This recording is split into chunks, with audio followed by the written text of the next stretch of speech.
Here we are. What up? What up? It's your man Sean P coming in live. This is Sean P Experience. Anybody that's new to the channel, it's the first time coming in, settle in for the ride, man.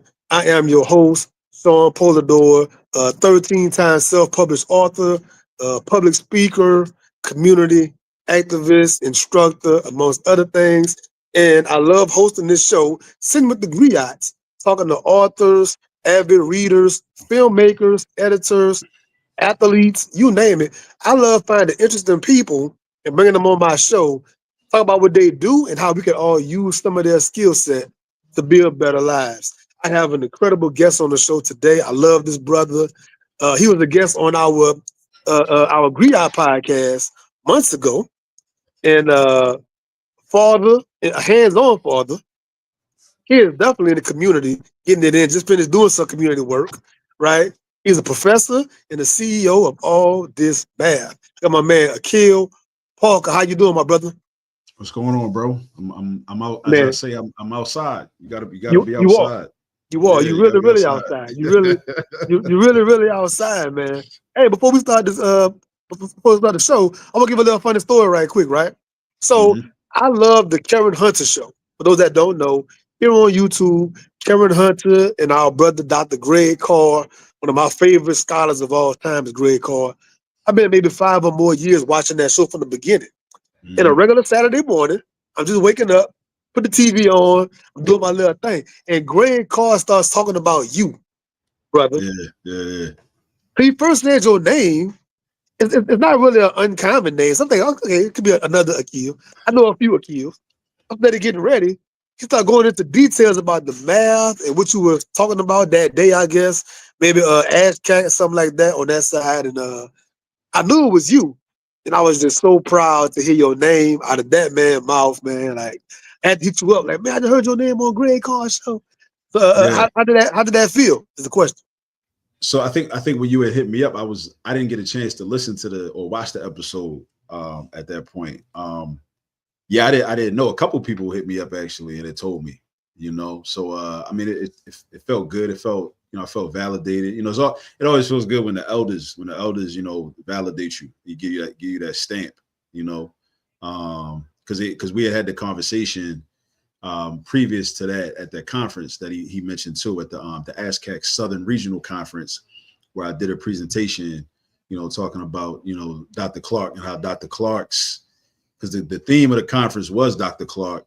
And so my presentation was how a lot of his teaching and, studying him and watching his old lectures and reading some of his books influenced me to become the type of math teacher that I am.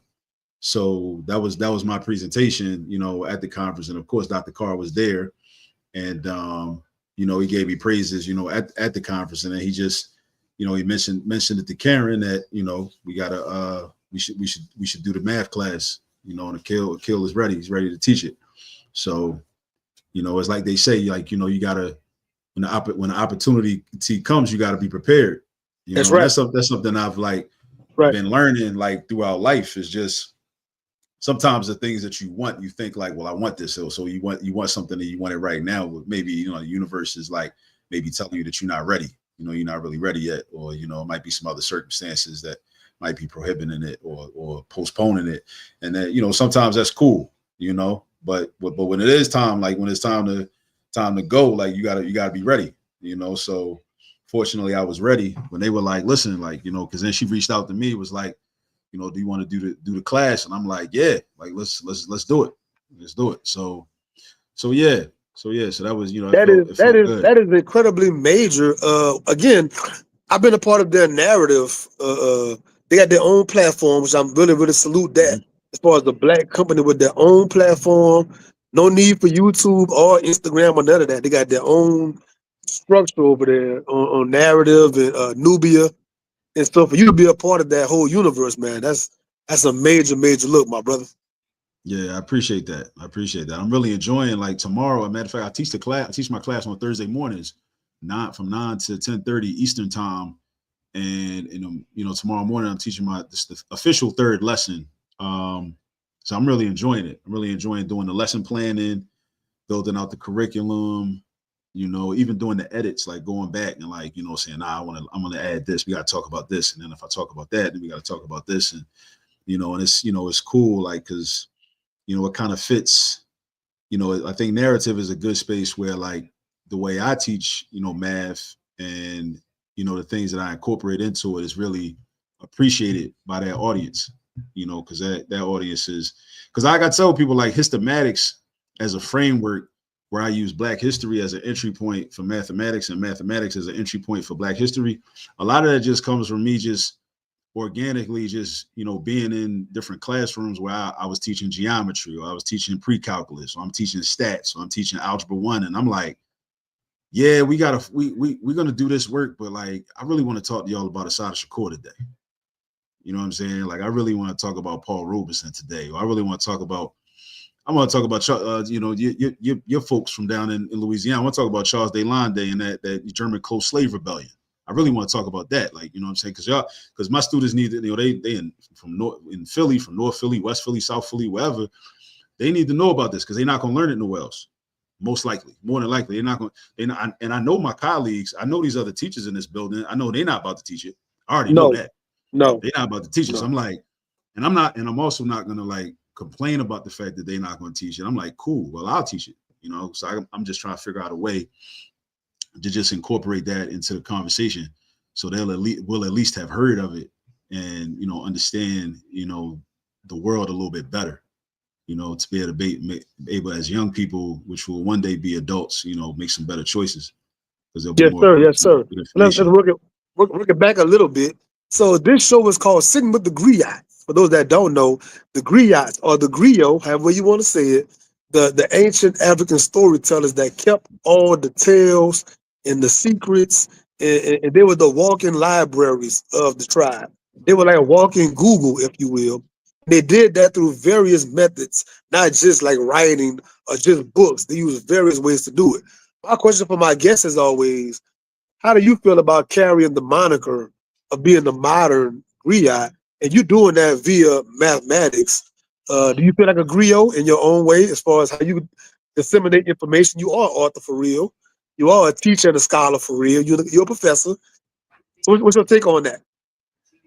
I mean, I appreciate the opportunity to do it. I like to like Nas said, to carry on tradition. Like to carry on the tradition, and especially with math, like giving a storytelling aspect of math, and using the math to tell the history, to tell a more precise history, and to have us be able to better understand, have young people and adults alike be able to better understand our history.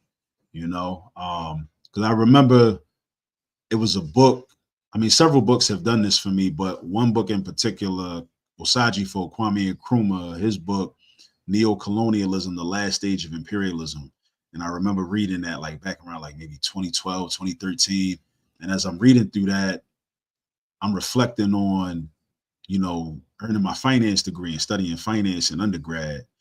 I was like, man, this would have been a good book to be in my curriculum, like as a finance major, because Nkrumah is being very specific about like the tonnage of bauxite that was stolen, the tonnage of tin and ore and gold and copper, from the African nations. And he's being very specific. So he's like going beyond like the kind of anecdotal explanations of colonialism and oppression and exploitation. He's been very specific. Like, look, this is how much they stole. This is how the weight. This is how much it was worth at that time. According to British pounds or French francs or whatever. And it just makes the story more full. So it makes it more understandable. So I look at like math is like similar. Like with math, we can be exact. We can be very precise, and we can say exactly. More. We can be more exact about what happened. And understand it better. So yeah, I mean, I appreciate, being able to, I mean, whether we use the term griot or Jegna or, whichever term we may use, but just, passing on those stories, especially, and it's so important because the young people, like I mentioned earlier, like a lot of young people don't know things. And when they don't know things, they don't know the history, they don't know the experiences that we've already had. And then certain people end up becoming role models. And it's more so because they don't know about like this certain female rapper might be to end up being a role model when she's not supposed to be a role model. She's supposed to be an entertainer. It's like, cool, be an entertainer, make your money. You're supposed to be an entertainer, entertain us, but you're not supposed to be a role model. You know what I'm saying? Like, but in the absence of knowing about the Asada Shakurs and the Ella Bakers and the Ida B. Wellses and the Fannie Lou Hamers and all these types of sisters.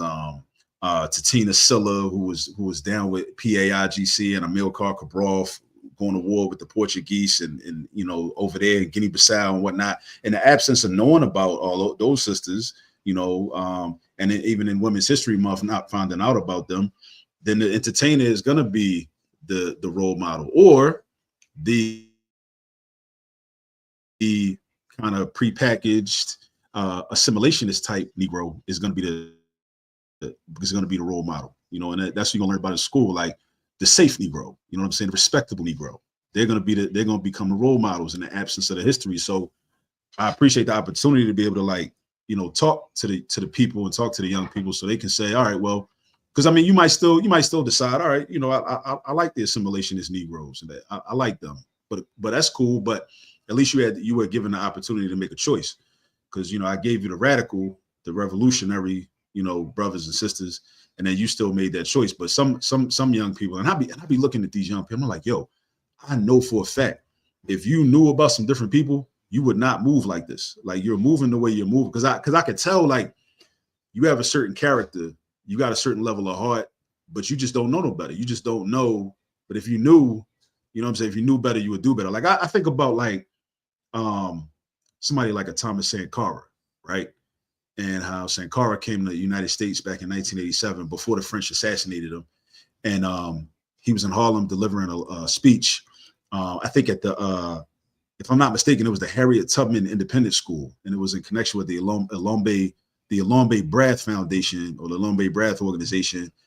And somebody asked him the question about well, how do you deal with colonizers? And then he was like, he took his pistol. He had a 45 caliber pistol on his hip. He took his pistol out of his holster.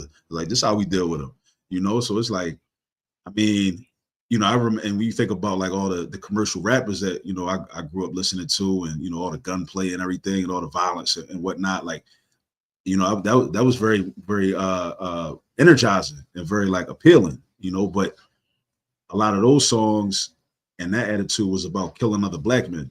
It was never about standing up to a European nation. It's like the commercial rapper will make the songs about killing other black men so that he can make the money, get the check from the white man to go vacation in France. But then again, the critical thinking comes into play from being a mathematician and studying the mathematics. You say, well, wait a minute, like, some people were banned from France. Like, Malcolm couldn't go into France. They told Malcolm he couldn't come in 1964. They told Malcolm he couldn't come into France. So then you got to think about it, like, do I want my role model to be the black man that is welcomed in France with open arms by an oppressive regime, right? By a racist nation that colonized many millions and millions of our people all over the world? Or do I want my hero to be the brother that they told, nah, you can't come in here? Like Kwame Ture couldn't come into Trinidad. They told me, nah, you can't come back. Like, nah, Eric Williams told him you can't come back. And Eric Williams was like, taught at Howard, and was like more revolutionary and flipped and told his own book, Capitalism and Slavery. He said, nah, people can't be reading that. Like, so then he became the leader of Trinidad. Kwame Ture couldn't come back. So we gotta think about those things. Like, my heroes were banned. So they wasn't allowed in the spaces. So when you the commercial rapper and you rapping about vacationing in that place, spending hundreds of thousands of dollars like it's nothing, we got to think more critically about, like, what we should be celebrating, because we got choices. So we just a week removed from the official like Black History Month. We know guys like us, we all year long with it. We don't stop. Mm-hmm. But for most people, we just had Black History Month. Tell us about the importance of Black History Month to you, because a certain body of people feel like y'all talking about all this past achievement stuff, all these things from way back in the day, all these old dates and times and all that. And why is that relevant now? Give us your importance of Black History Month in your opinion. Well, I think about what Woodson's original intention was in terms of establishing Negro History Week. It really was meant to be like, I mean, if we are familiar with sports and whatnot, like halftime at a basketball game, halftime at a football game, you know what I mean? Maybe the seventh inning stretch at a baseball game. That's what it was supposed to be, like for us to opportunity for us to pause momentarily to reflect on what we've already accomplished in the past year, and also what we're about to accomplish in this next 12 months. Because as you said, like studying our history and becoming reconnected with our history is a full-time job. It's perennial. It don't never stop. Like, you know what I'm saying? Like, Black History Month is all year. So I mean, that's just what you do as a responsible individual and as part of a responsible group. You constantly are promoting your history, and and then it expanded, to a month. So I think it can be valuable because it's getting more attention. So the work that people like you and I are doing, like on a 12-month consistent basis, then it's like, okay, more people are coming in. So hopefully by February, it's like, okay, people are more willing to listen to, some of the conversations that we're having in December, November, October, September, July. You know what I mean? Like, so it's like, all right, if y'all go listen in February, cool. Since I got your attention, all right, cool. Let's talk about it. You know. Also, like, to your question about how a lot of people do say, like, well, that was in the past. Again, I bring mathematics into the conversation because you think about like a concept like compound interest or exponential growth, right? We can't just say like, okay, well, this happened 50 years ago, so therefore it's irrelevant, when the effects and the vestiges of something that happened 50 years ago is still prevalent. It still affects, people, just like somebody that invested money 50 years ago, that money is still growing. So when people say like, well, you're talking about stuff that you're talking about an oppression that happened 100 years ago, like as if it doesn't matter. Like it shows me they don't really understand mathematics. They don't understand how the universe works, and they don't understand how mathematics works. Because it's not as if like, well, something happened a long time ago. Like everything that has happened has an effect.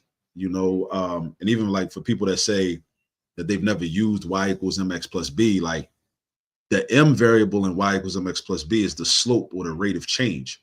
And and we can look at history as the present. At least we can look at present as the change in the past. Like, so something that changed 5 minutes ago affects what we're doing right now in this instantaneous moment, right?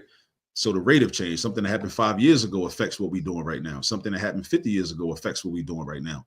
So it's very erroneous to ever say like, well, that happened a long time ago. Even when people say, oh, well, yeah, you might experience a certain trauma that happened 50 years ago. You can't say, well, just get over it. Like, I mean, yeah, there are ways that you can cope with it and try to get over it, but it's not like you can just say, well, it happened a long. It's no statute of limitations. Like with the way the human brain works, the way the body works, the way, in terms of social systems and the way we function as groups, again, that exponential growth or decay. Sometimes it's exponential decay.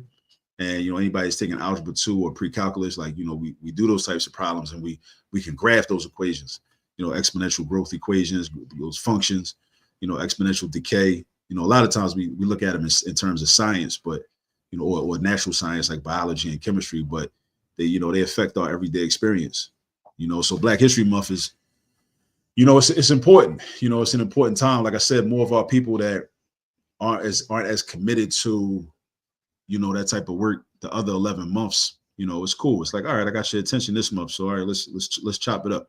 You might be more willing to listen now, but whatever other people do, it's not going to affect what we do. You know what I'm saying? It's like like when y'all are ready, say come on over. You know what I'm saying? We've been trying to tell y'all, like, and now this white man in in the Oval Office, he's making moves that are like, causing people to be very uncomfortable. And as a result, it's like, if you stay ready, you don't gotta get ready. You stay ready, you don't gotta get ready. So like, even when it's different leadership on the federal level and the state level and local level, like the leadership that tends to make us more comfortable and more relaxed, you still gotta stay vigilant. You still gotta stay vigilant. So like now it's like, that's why it doesn't surprise me, You know what I'm saying? Like it really doesn't surprise me, especially when you study their people.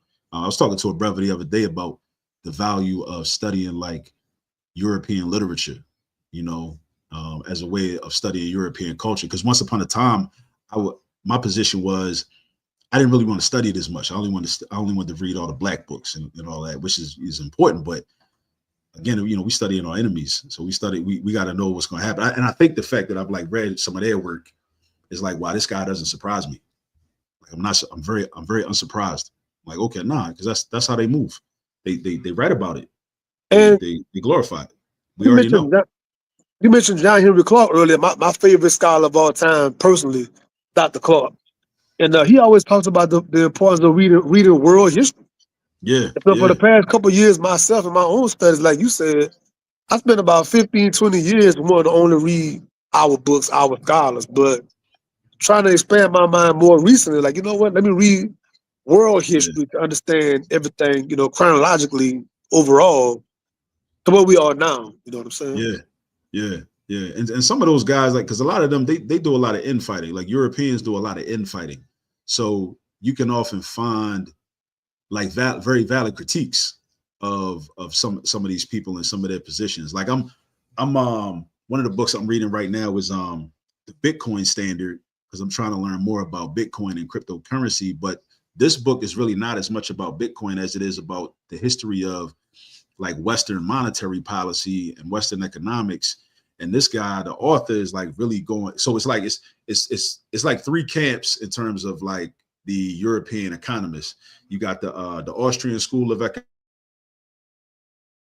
Economics. You got the Keynesian economics, named after John Maynard Keynes, and then you got the monetary theory economics. I think is what the third group is called.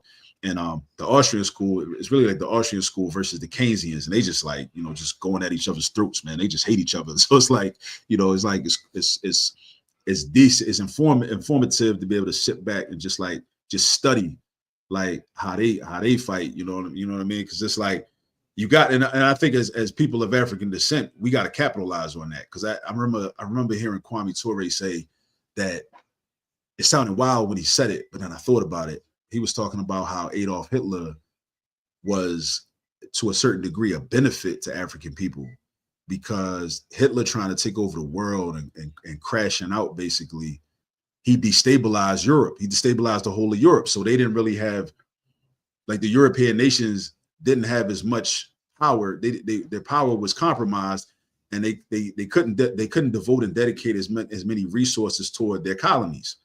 So then that gave some like breathing room to some of like the African nations and the nations in the Caribbean, and it led to a lot of, in the 1940s and 1950s, the development of these anti-colonial movements, because it's like, oh, they beefing over there, so like now let's take advantage, So I think that we got to do more of that. We got to think more strategically, because what they'll try to do is like each side or each camp will try to like incorporate us and recruit us in. And I think sometimes we got to just sit back and just let them kill each other. Just let them fight, and then we figure out like how we can benefit. Like, how can we benefit from them fighting with each other? Let them exhaust a lot of their resources and whatnot to a certain degree, and we just see what happens. And again, Dr. Clark, again, talking about how sometimes it's no good guy and versus bad guy. Sometimes it's two bad guys fighting. Sometimes it's two good guys fighting. That's right. That's right. I love that quote. And sometimes there is no bad guy. You know what I'm saying? I love that quote. Yeah, yeah. Yeah. So every hero has an origin story, right? I love origin stories. At what point in your life did you realize, like, man, it's something about these numbers? I have an affinity for numbers and mathematics. Like, I love this. When did that click for you? Like, some folks love, I love words myself, Yeah. drawing the words. Some people it's music or something. At what point was it numbers for you? It was more gradual, and I've been thinking about this recently, actually, because I think about the ancestor Lerone Bennett Jr., who wrote Yeah, before the Black Mayflower. Before the before the Mayflower. Mayflower, Black Power USA. Yeah. He wrote a book about Lincoln, which I think is a very important book. I own the Okay. book.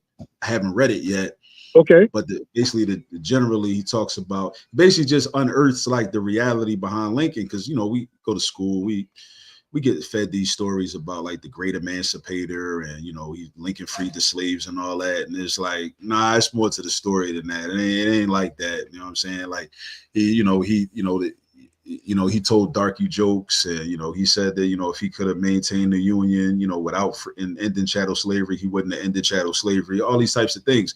So Lerone Bennett has a book called Forced into Glory. That's kind of how I feel about the work that I do.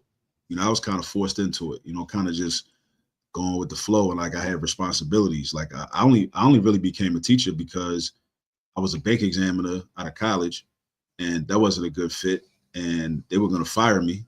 I mean, I basically did get fired. I mean, I resigned, so that I wouldn't have a termination on my record, but that wasn't a good fit for me, and I needed a job. I had a baby on the way.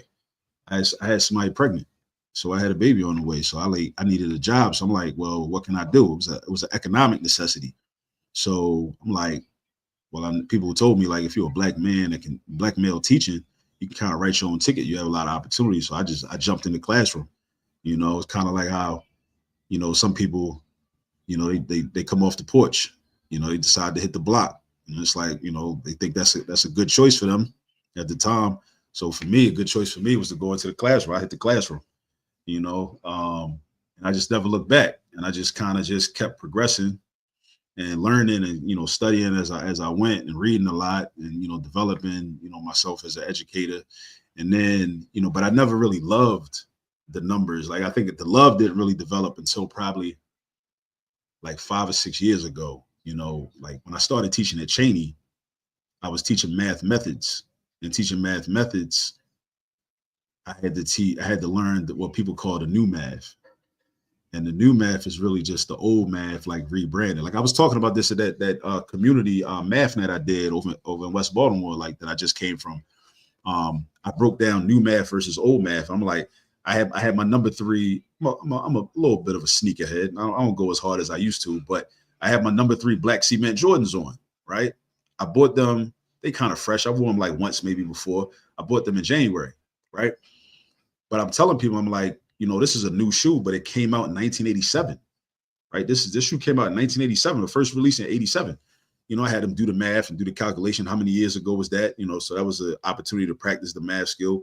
But I was trying to get them to see it's like, this is an old shoe, but it's a new pair, but it's an old shoe, right? So the same thing with the new math. It's not really new. It's old math that you may not have seen. Like a lot of people didn't have Jordans, didn't get Jordans. Like I didn't get Jordans when the 87, when I was 7 years old when it came out. I didn't have them.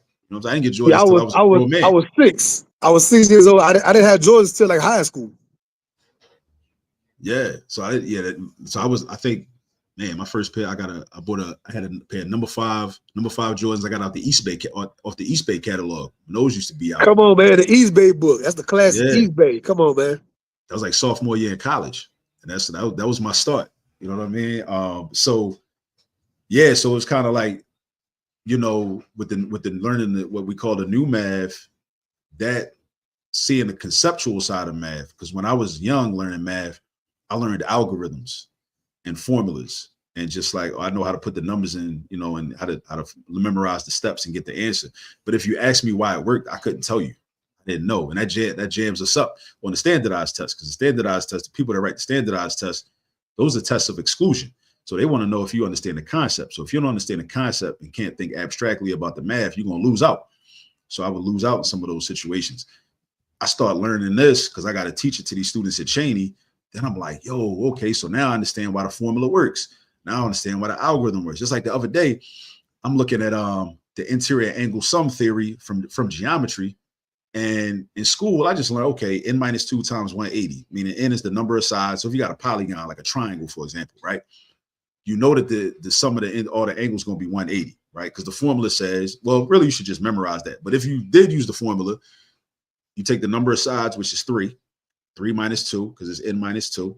3 minus 2 is 1. Take that number, multiply by 180. 1 times 180 is 180. It works for any polygon. But if you draw like triangles in any polygon, like by just drawing straight lines from the vertices, you're going to end up with a bunch of triangles in it. So if you know the rule for the triangles, every triangle has 180 degrees inside of it. So if you count up all the triangles, it's like, oh, okay. Then you do the math. You add up to 180. Like if it's 7 triangles in the polygon, you're gonna do 180 times the 7, right? So you're gonna get it. What's that? 700 plus 560. What's that? 700 plus 5. That's 1260. That's 1,260 total degrees inside, right? I tell you So what, brother, don't ask me. so they but that's the explanation behind it. But when I was young, I learned the formula. But it was just, I didn't know like why the formula worked or whatever. But it's a good feeling just to know like why things work and the concept behind it. That's when I started to love math. I didn't really love her before that. I liked her. She was cool. You know what I mean? Like, you got that girl that, you like her. You know what I mean? She, she look out for you at times, but you're not gonna wife her though. You know what I mean? She all right, but you won't claim her. You know what I I feel mean? you. But now, I feel you. but it's like that. Like, but now that's how I was with math for a very long time. Right. But So, then I fell in love with her once I understood her conceptually. I really got to know right. her. So you do a real good job. What I love a lot with your platform, whenever I see your page every day or whatever, you do a good job of showing like the math and everything in everyday things. Could be a receipt, it could be basketball game last night, whatever it is. You find the window into how this could be a math lesson for a parent. You use your own literal children in the video. I love that in the videos. You actually doing it with your children. Like some of the folks feel like we got devices these days. Why do I need to understand how to do a formula for real and Yeah. understand things conceptually? Whenever 90% of my life, the age-old question of when am I going to use this? What do you say to that?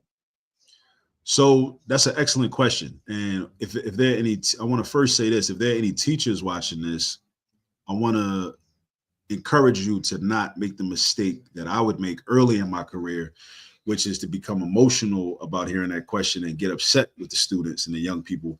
Because even though sometimes they are trying to be obnoxious when they ask that question, it still is a very valid question, right? And I think we have to challenge ourselves as teachers and educators and even parents that are trying to motivate our children to excel more in math and focus in more on math. We have to come up with those answers, and we have to know, and there are many answers, and there are different answers for different students, and in different situations. But one of the things is probably the most important purpose of the math is something that's more abstract. It's less superficial. A lot of us get caught up in, the numbers and the plus signs and minus signs and the exponents and everything. And what we don't realize is that when you're doing math problems, when you're solving math problems or simplifying mathematical expressions, you're problem solving. You're learning how to problem solve. And this is a skill that any productive human being needs to have. Like, we have to know how to solve problems. Many of the issues we have as a Black community, we have a lot of problems. And part of the reason that the problems don't go solved is because we don't know how to identify the problems, and we don't have a methodology to solve the problems.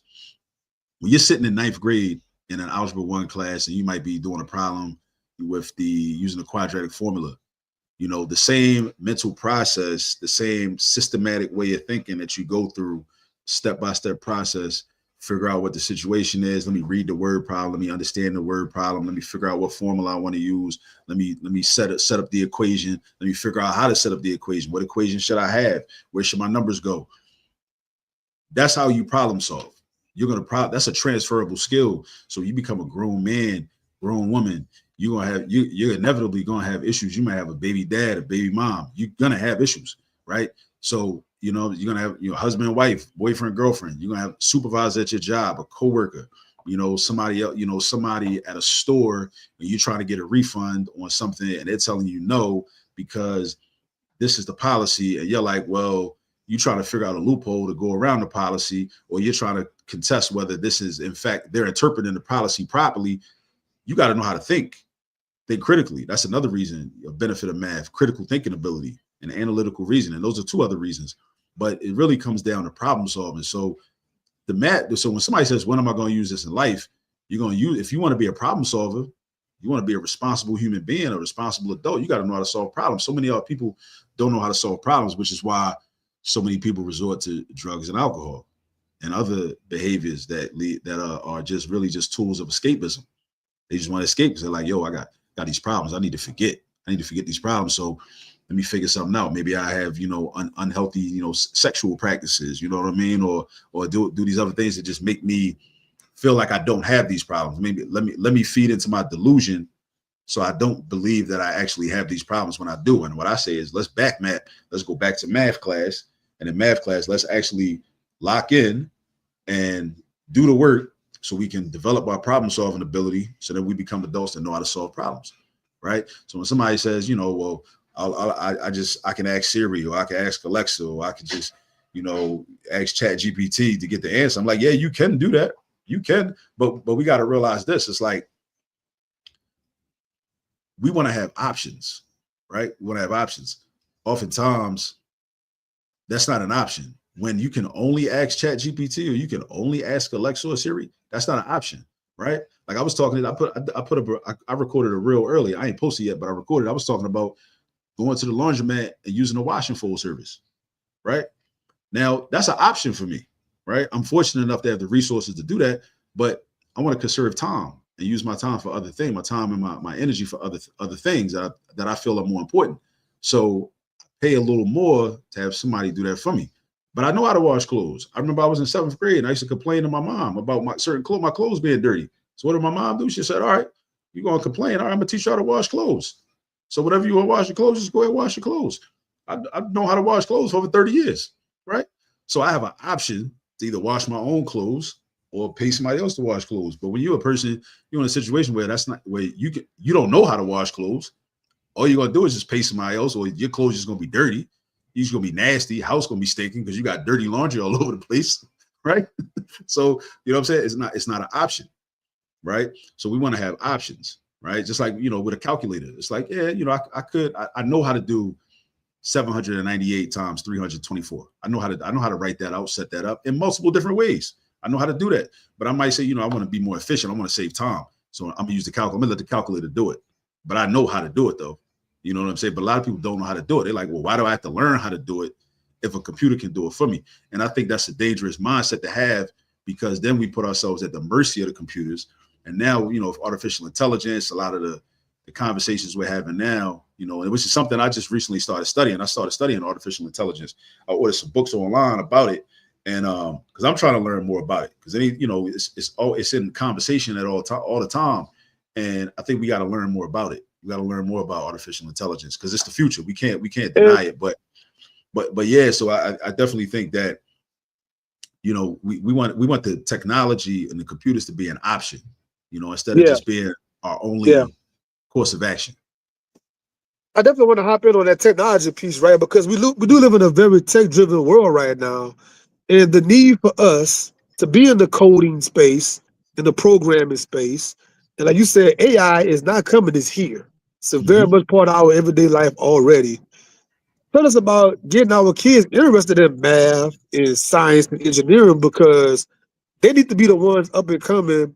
They love playing the video games and all that. Mhm. We need you up in there coding these games. You love Yeah. playing with these apps. We need y'all being on the programming side, feeding the AI and stuff like that. Talk about losing jobs and everything. Well, the way to keep jobs at this point is to be the one behind the machine doing the coding, the engineering, the fixing, things of that nature. Yeah. So I definitely I think about, so I've been thinking a lot about the New York Mets, right?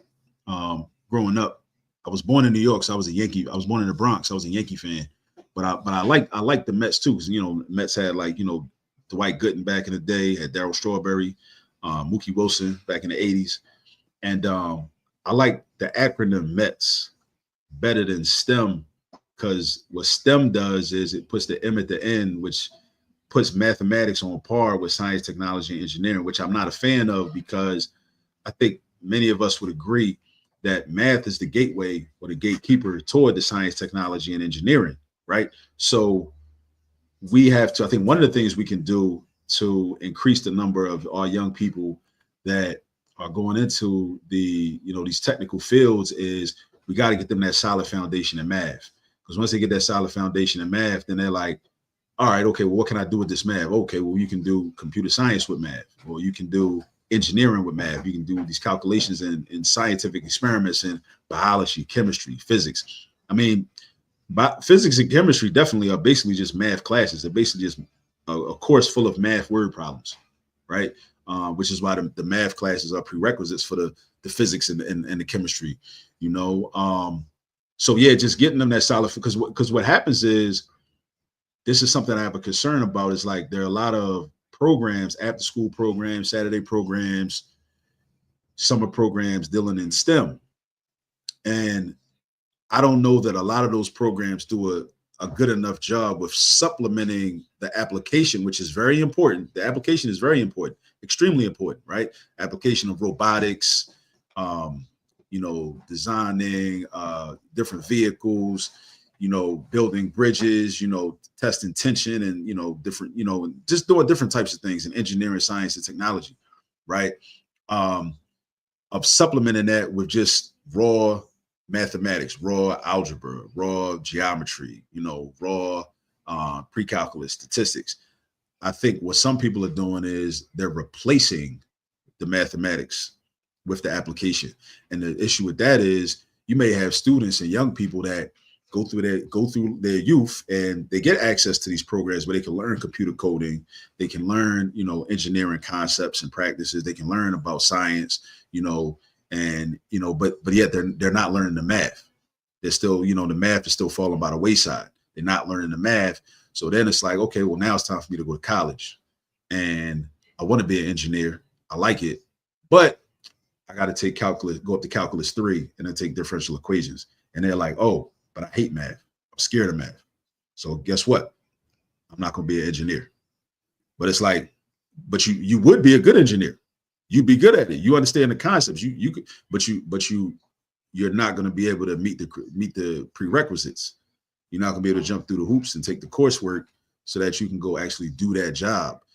So I think that we got to make sure that we're giving children a solid foundation in the algebra. It's like, I want you to be able to build a bridge with popsicle sticks. I want you to be able to do that, and also understand the concept of why it works and why you got to put this many sticks here as opposed to here. And I want you to be able to make the robots, and I want you to be able to understand the mechanics of a dirt bike transmission or whatnot, or you know what I mean, or why you got to mix oil with the gasoline when you riding a dirt bike, or whatever. I want you to be able to do that, but I also want you to be able to sit down at a table or come up to this board and solve this system of equations in 2 variables, solve for X and Y. Do it using the elimination method, or do it using the substitution method, or do it using the graphing method. I want you to be able to do that too. I want you to be able to do all that. I want you to have this like multifaceted approach. So I want you to have this ability. So in order to get more of our children into that, because there's even like there's a group of educators in Philadelphia that I'm connected with, and they, there's a grant involved, and they're doing this type of work where it's like, how do we increase the number of underrepresented groups in STEM and STEM education? I'm like, you got to make sure they're good at math at a young age. You know what I'm saying? Like so many people go to even that go to college are like, they end up not going into STEM because it requires math. And like I tell people all the time, like this is not coincidental or accidental either. This is about job security. This is about, competition and disqualifying yourself. A lot of us, so when you have children, that say at a young age, like, math is too difficult. I don't like it. What's the point? It's pointless. By saying that, you are disqualifying yourself from participation in STEM opportunities. That's what the end result of that is. So that mentality, we have to like remove that mentality from our children, right? We gotta, because what they did, once they disqualify themselves from that, the game is rigged. It makes it easier for our competition to be able to excel, because you talk about like, European children or Asian children or Arab children, and instead of them having to compete with a certain amount of people, there's a far less amount of people they have to compete with for those STEM opportunities, because That's right. millions of black kids That's right. in elementary school was talking about, nah, math is too hard. Yeah. Right. Which is really a psyops. It's a psyops. It's like, it's all propaganda, because it's like, who told you it was too hard? Who told you can't do it? Who told you like you can't excel in mathematics? So these are all the things. There's nothing It's nothing coincidental or accidental about it. No, It not serves at to all. maintain the status quo. You had this video you made. I love this video. You said something powerful. You said that fathers are the key to killing math anxiety. Fathers are the key to killing math anxiety. Can you expound upon that, break that down? And why did you say the word fathers specifically, right? So I know a lot of people out here, mathematically, a lot of single moms out there. Mhm. I know a lot of single moms, and they have boys and stuff like that. And they speak on the difficulty in finding good male help, mentorship, male leadership. They might sometimes end up with the wrong guys around just Right. for trying to have a male around at all. You know what I'm saying? So speak on some of that. So my point in saying that was to motivate the brothers to learn math so that for the purpose of being able to help their children with math. Traditionally, the sisters, the mothers are doing more of the work with in our community in terms of, at least from what I've seen, in my experience as a classroom teacher, the mothers are often more involved in matters of education for the children. I don't think the sisters should do less, but I think the fathers should do more to match that up. And I think what I'm trying to do right now is almost like appeal to the father's sense of desire to protect their children from harm.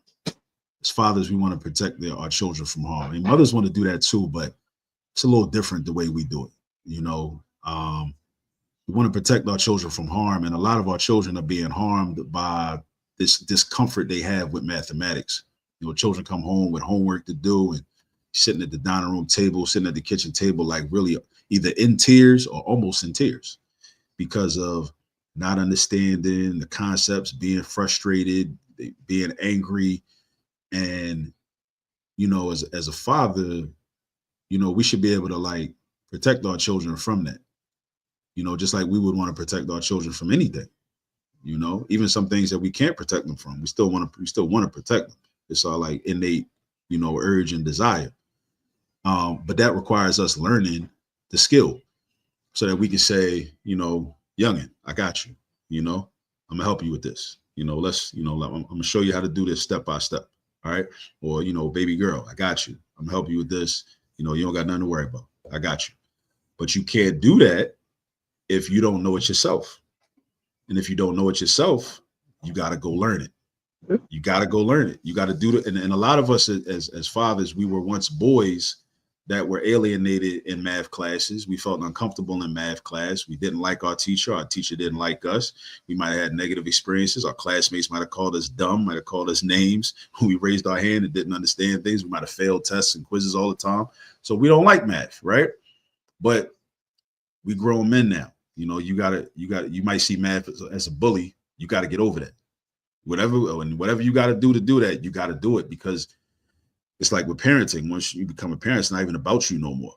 It's about those children. So we gotta do things that may be uncomfortable for the betterment of our children, and we benefit from it too anyway. Like you'll benefit from it. Like you finally learn. It's gonna feel good to say, "Wow, like okay, I know how to do this now." I know how to do this now. I didn't know how to do this Yeah, 30 years ago. It's been 30 years. I haven't known how to do this, but now right. finally know how to do this. And now I can help my child. I used to tell when I taught adult learners at this program in North Philly, One Bright Ray program was the name of the program. And the first night of class, I always ask these people. I ask them like, "Well, why are you here?" Like, why are you here? Because I would ask that because I'm like, I want you to think about this, because like y'all got jobs, y'all got responsibilities. Like y'all really gonna sit there and like come to class every night, take geometry, like take algebra 1, really? Like you like 40 years old. Like you gotta be motivated. You gotta be committed, right? So you gotta have a reason. So I want them to think about that, like the first night of class. And a lot of them would say things like, I want to prove something to myself. I want to, prove, set a good example for my children. I'm like, yeah, all that is cool. Did y'all ever think about this though? If you're taking geometry right now, and let's say you have a 15-year-old son, 15-year-old daughter, and they're in the 10th grade and they're taking geometry also, wouldn't it be nice for you to be able to help them with their homework? Wouldn't that be a beautiful thing?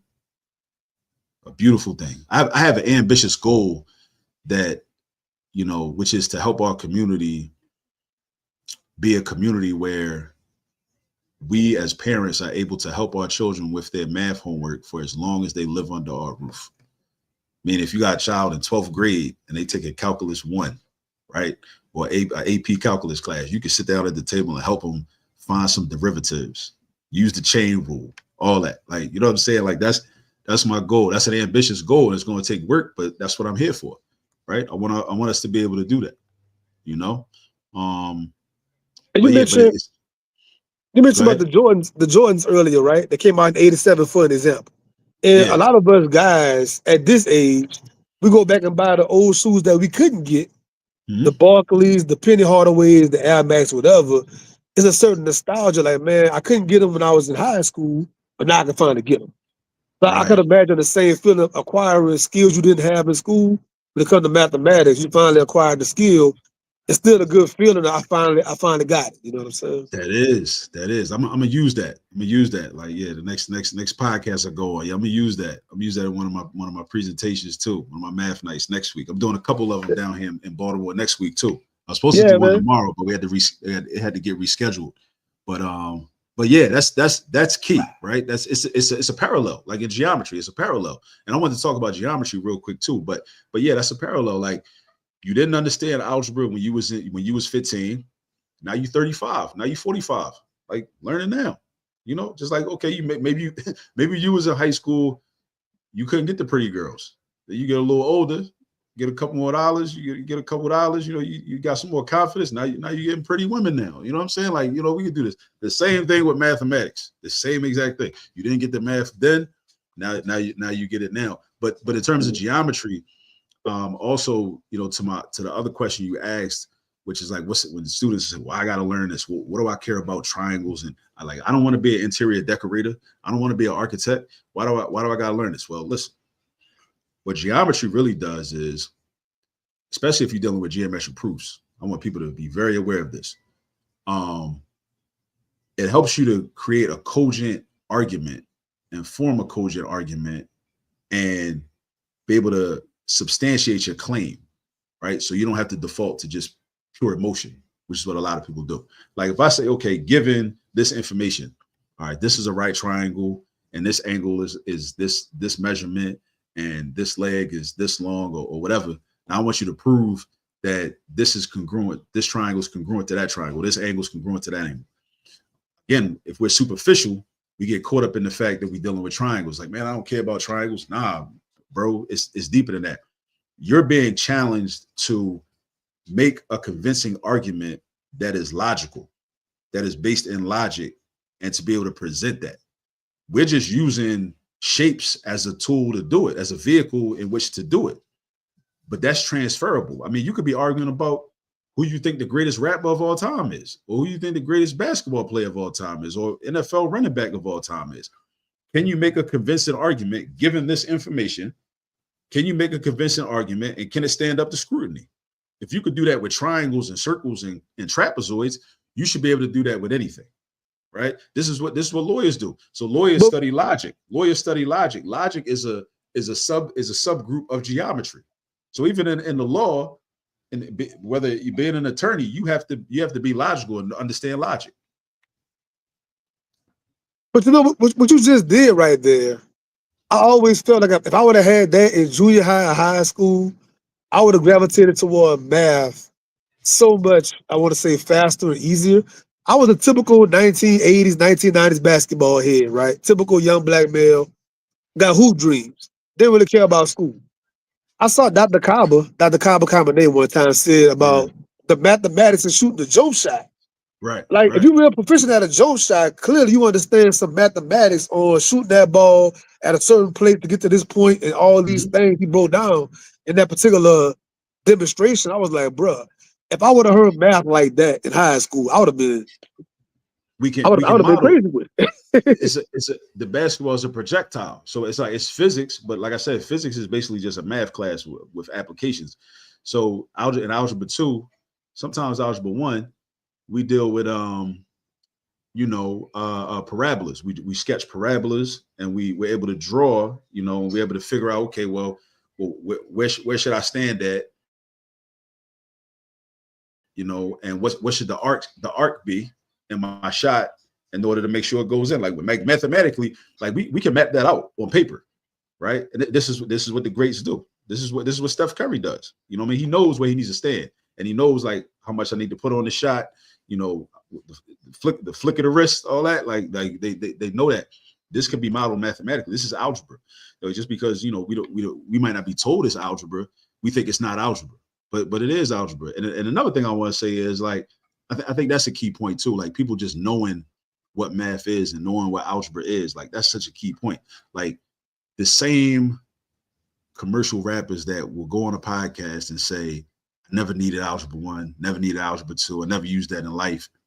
But then they'll also say in the same interview, you know, I got jerked on my first deal. Didn't understand the contract. I didn't read the contract. Well, here's the thing. Every contract that you ever see in life, that you ever sign or don't sign or whatever, you're exposed to is a long math word problem.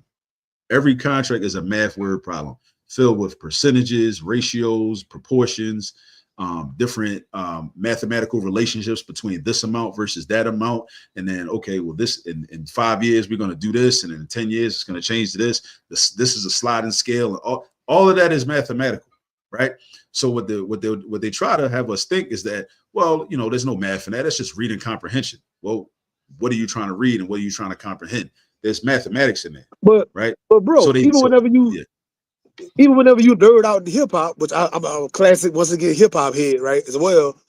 You hear them guys talking in interviews on a high level about hip hop, and they're breaking down multi-syllable rhymes. They're breaking down double and triple and quadruple entendres. They're breaking down beats and how certain things fall and musical placement. All that is a mathematical conversation, bro.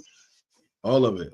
Yeah, I It's all remember a mathematical conversation. And the guys that understand those math things the best are some of the best rappers we've ever seen. You know what I'm saying?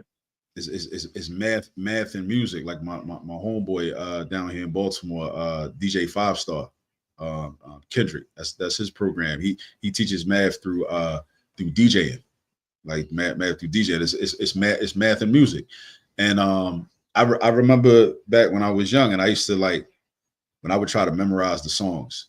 When the songs would come out, I would try to memorize the songs, and I remember like it was the same feeling as when I'd be trying to memorize a formula, you know, in math class so that I could use it. And then once you memorize the formula and memorize the process, then you could use it. When you see the problem, you know how to do it, right? Just like once you memorize the song, it's like, okay. I remember I memorized The Wick, Nice and Smooth and Gangstar, right? I might memorize some Wu-Tang, memorize some Nas song. And what right? Jay-Z said, lyrical exercise, man. Yeah. Memorize a word, they memorize a sentence, and it's exercise, you know what I'm saying? Yeah. And once I memorize the song, now when every time I hear the song, I might be out at the party, might come on the radio, whatever, I can rap along to it. Because it's the same And thing. guess what? If you walk into the party, no matter what the song is at that moment, you can fall right in at that point. It ain't got to be the beginning. You can walk in mid-song and just pick up and start ball for ball giving it to you. You know what I'm saying? Like, it's the same thing. Right. Exactly. I got 3 more for you right quick before we get out of here. I got 3 more for you, my brother. So you are part of a PBS documentary. It's called Journeys of Black Mathematicians. My question is, what was that experience like working on a level of PBS?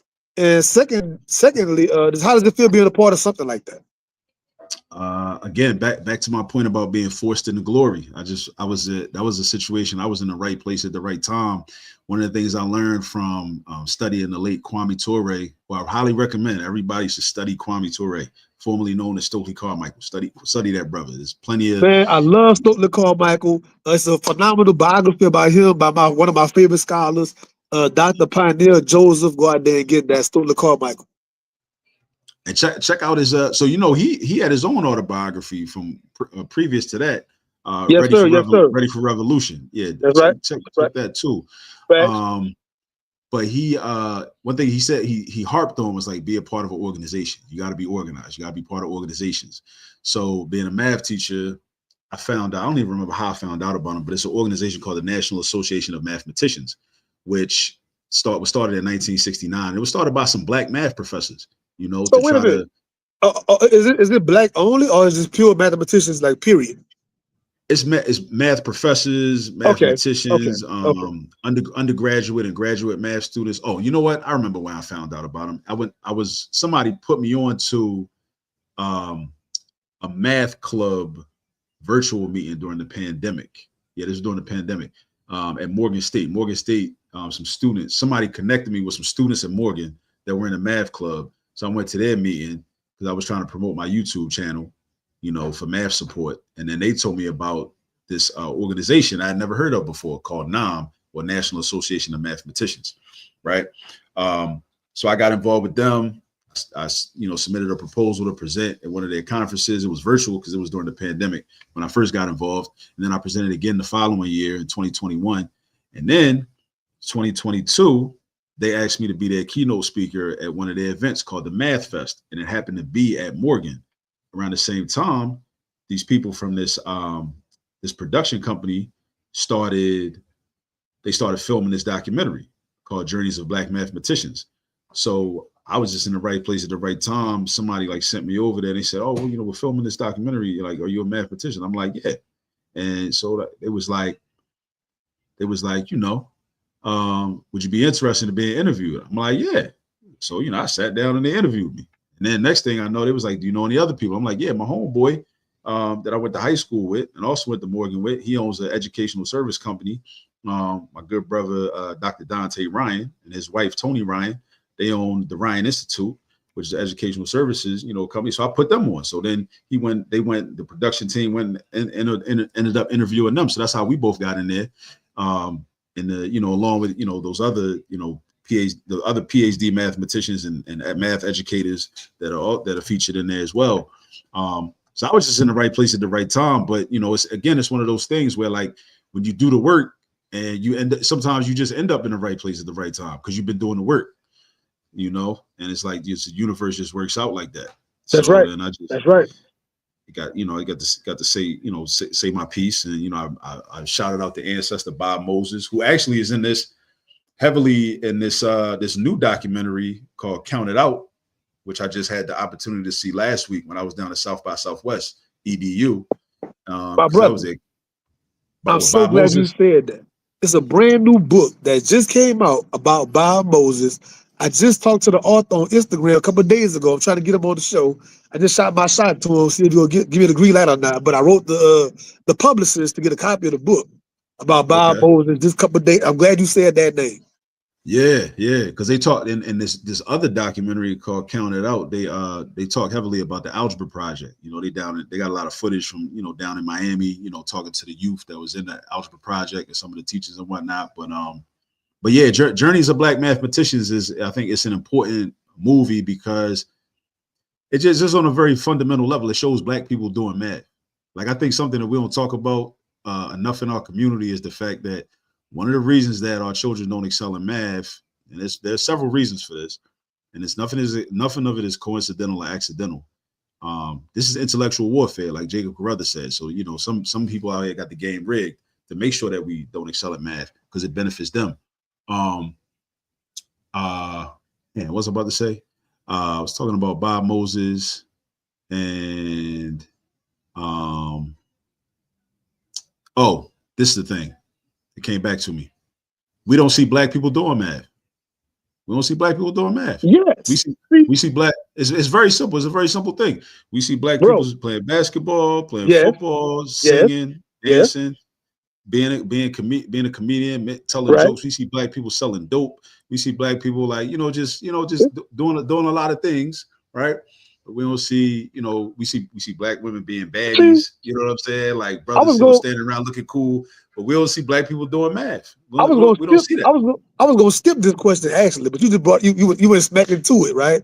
I was talking about a movie like Hidden Figures with Taraji P Henson and Yeah, Janelle Monáe, people like that. How powerful was that? I saw at the movie theater, right, to see a black person on that big old huge whiteboard get up on that big old tall ladder and doing these big old equations and yeah, whatnot. Like, it was a visual representation, like you said, of seeing black people literally breaking down the mathematics. right. But outside that one particular film, I can't think of many other times I've seen it, like you just said, how important is us? We are showing kind of people. You got to show us, bro. You know what I'm saying? We Yeah, need more but seeing that, bro. I think that's just like this basic human psychology. Like you gotta see things. We gotta see like tangible examples. You know, especially for our young people, even adults too. Like even for me, like, even as teachers, like a lot of times we emphasize like students need to be exposed to this, students need to be exposed to that. Man, I remember I was in the ASCAC study group in North Philly. We used to meet at on Cecil B. Moore Avenue, not too far from my house down North Philly, and we was reading Intellectual Warfare that I mentioned by Jacob Carruthers, and in it Carruthers was Yes, referencing Shake God to Joke. And yeah, when I found out that Joke, I was like probably like 5 or 6 years in teaching, and I found out that Joke was also a mathematician. I mean, I had limited information about Joke, but I never knew Joke was a physicist and a mathematician. yes, bro. Once you told me that, I'm like, Multi, bro, multi, I'm bro. like, Multi. and then I had to reflect because I'm like, wait a minute, I call myself a math teacher. This brother was a math teacher. This brother was a mathematician. I need to step my game up. Right. So I think even learning those things is very beneficial for adults too, not just the children. And then also learning about other people. So when I'm talking about hystematics, the fifth element of hystematics, I break it down into 5 elements. The fifth element is black math exemplars. So I not only talk about the actual trained mathematicians, that earn PhDs at different universities and then taught on the university level or whatever level of school. I also talk about like the Sundiata Acolis, that was in the Black Liberation Army with Assata Shakur, you know what I mean? And was incarcerated, political prisoner for like 40 plus years. But that brother went to Prairie View A&M University in Houston. And he majored in mathematics. He got a bachelor's degree in mathematics. He was a mathematician working for NASA, right? So brothers like him, or more obscure, bro, or even like a Du Bois. Like Du Bois And is I not wanna, seen as a mathematician, but Du Bois was doing a lot of quantitative analysis in a lot of his work, like the yes, Philadelphia Negro. Like, yes, I'm saying, a lot yes. of his work. You know what I'm saying? Like I so want to also just highlight the street scholars, right? I mean, I'm here in the South.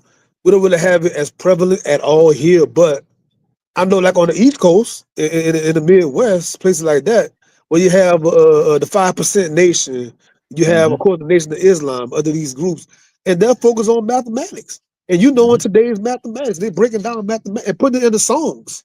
The mm-hmm, Wu-Tang Clan, Nas, Jay-Z, ultimately, Jay Electronica. yeah, Even if I'm not a part of that, I'm still getting a part of that lingo and getting the affinity for numbers and the math and want to be on today's mathematics, knowledge, wisdom, blah, blah, blah, breaking that down. yeah, But yeah, even a street guy on the corner that's a high school dropout, it was still always something to have your intelligence and your knowledge up on language, science, and the math. You know what I'm saying? yeah, yeah. So what I want to be able to do is like leverage that and just have our young people and their parents, grandparents, and whoever, um, to be able to do like the math and the algebra that they'll find in the textbook.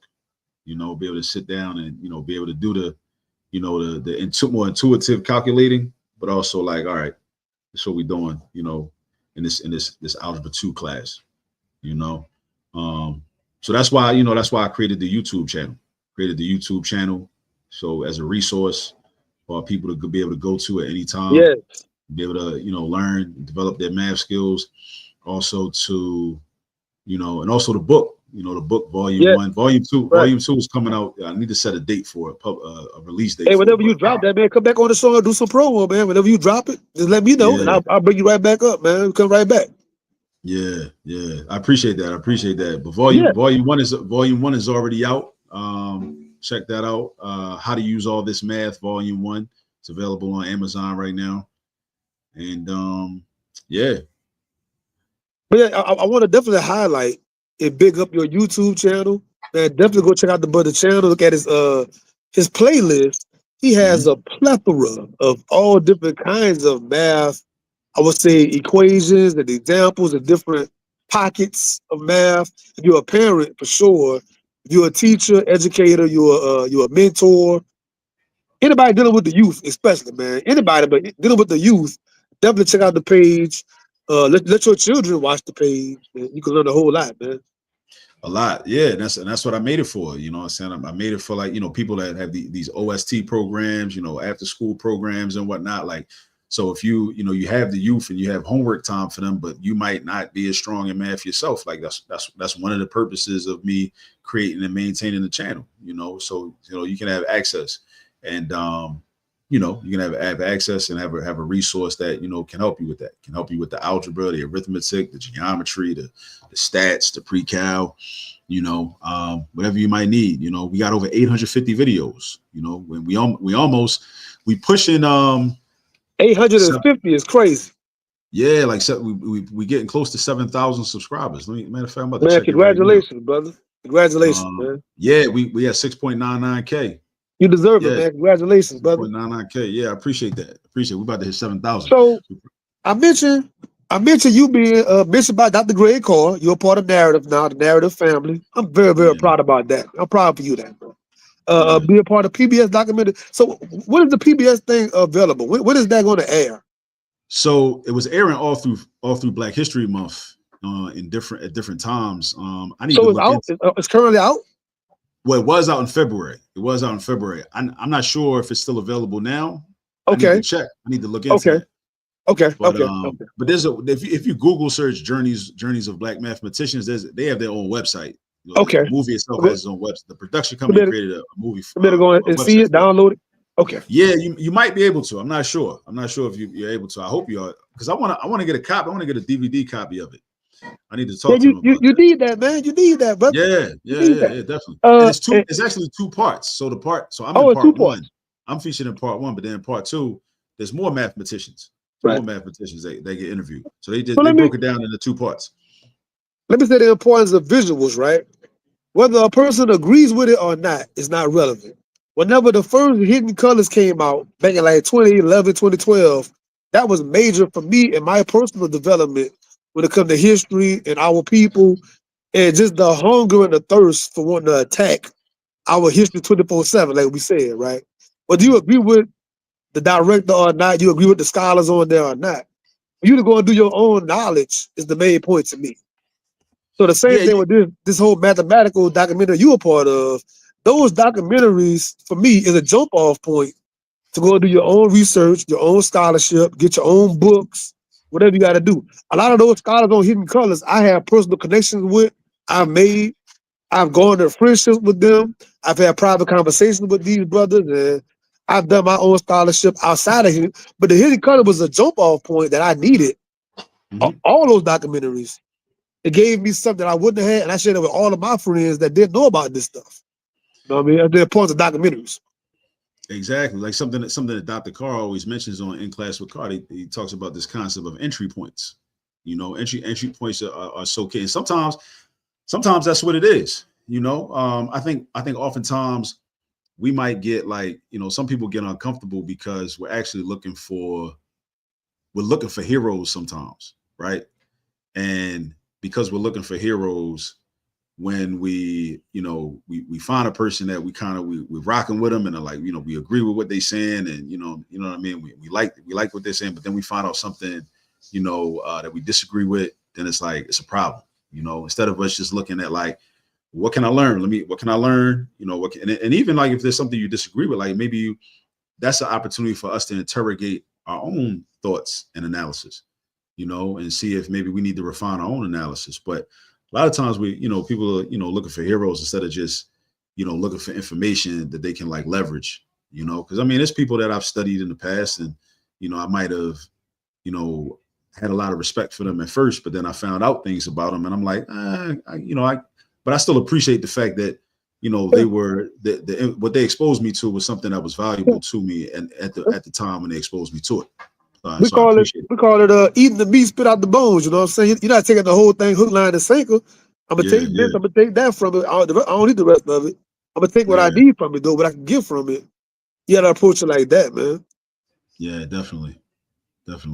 So you PBS documentary narrative, and now you are the cover of the next issue of our Asala magazine. Those that don't know, my brother Kofi spearheaded his own black press, his own black magazine company. This is our third issue. I'm a contributing writer of Asala magazine, and the next cover feature is yourself, my brother. What was that process like, first of all, and how do you feel about that? Again, I feel good about that. I mean, the brother, reached out to me. He wanted. Well, first he gave me the opportunity to write for the issue, but then he decided to go in a different direction. He said, "Well, what if I make you the feature?" I'm like, "Yeah, I'm with that because I'm all about this. This is a propaganda war, so I'm all about any way I can get exposure where people are like thinking about mathematics differently. Because one of the main missions of my company is to improve the relationship between mathematics and the Black community. So what we find that we gotta put mathematics out there, and have some different conversations and tell some different stories about it. Because unfortunately, a lot of the stories we have in the Black community about math are just negative, just overly negative, a lot of doom and gloom, and just a lot of negativity. And everybody's story wasn't like that. It's almost like a lot of people in our community, they trauma bond with others that had negative experiences with math. And it's almost like the people that excelled in math, it's like we had, like, a lot of us, not me, but a lot of us, we have like survivor's remorse. It's like, you know what I'm saying? Like I feel bad that, I got an A in pre-calculus, you know what I'm saying, in high school, or, I got a whole math degree, or I'm an engineer or whatnot. I got an engineering degree. So I went up to differential equations and linear algebra in undergrad and all that. So it's like, sometimes like we feel bad, so we might not really want to talk about it. It's like something that we did, and I think we got to talk more. We got to talk more because we can make that the model for our community. Because there are a lot of us that have excelled in math.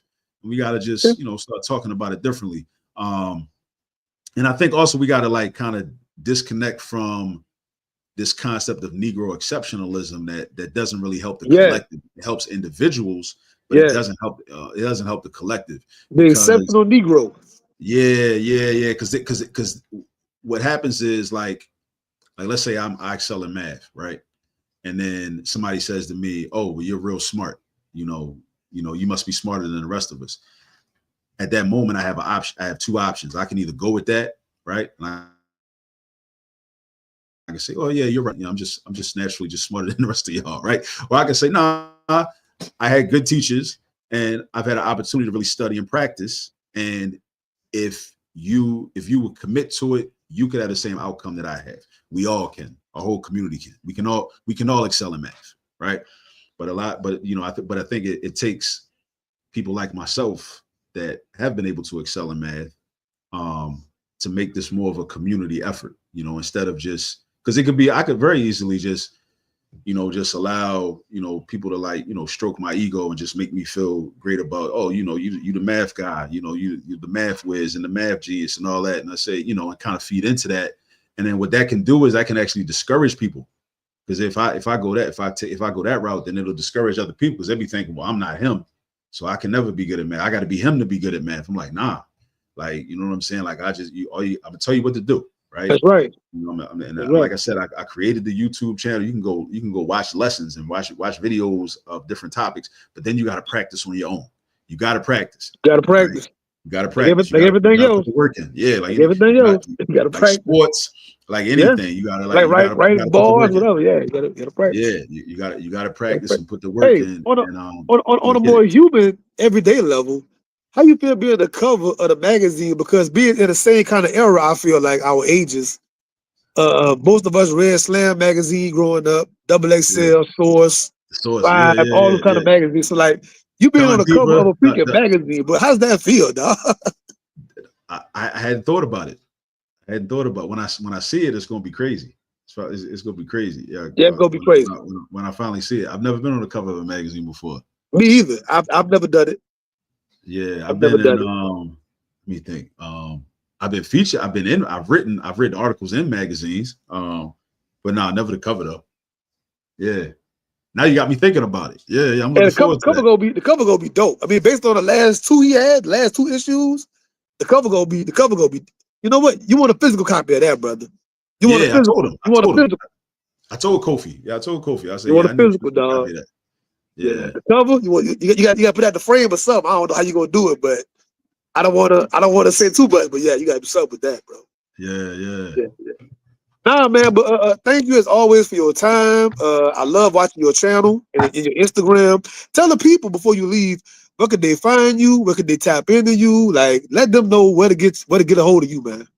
All right, so definitely make sure you go on YouTube and go to All This Math, just like the hoodie, All This Math. I'm gonna have merch coming soon. I got to set up my Shopify account.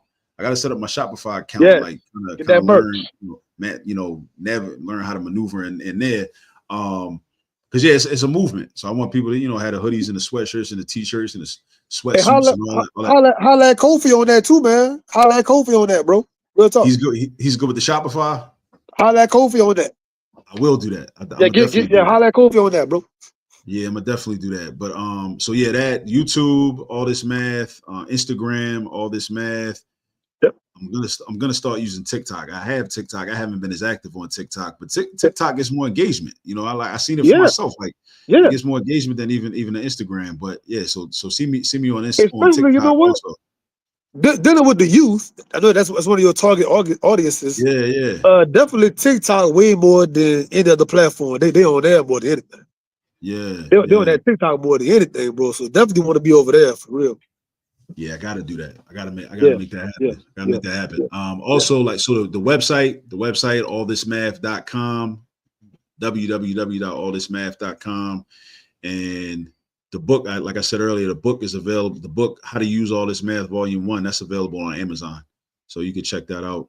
Grab a copy of that. Grab a copy and give it away as a gift. If you already have a copy. But yeah, I'm showing parents in that book. I'm showing parents, tips, and I'm giving lessons on how to take everyday activities and make them into math lessons to prepare your children for math class. Because most typically what we do is we just send our children to school and just allow the school to be responsible for teaching them math.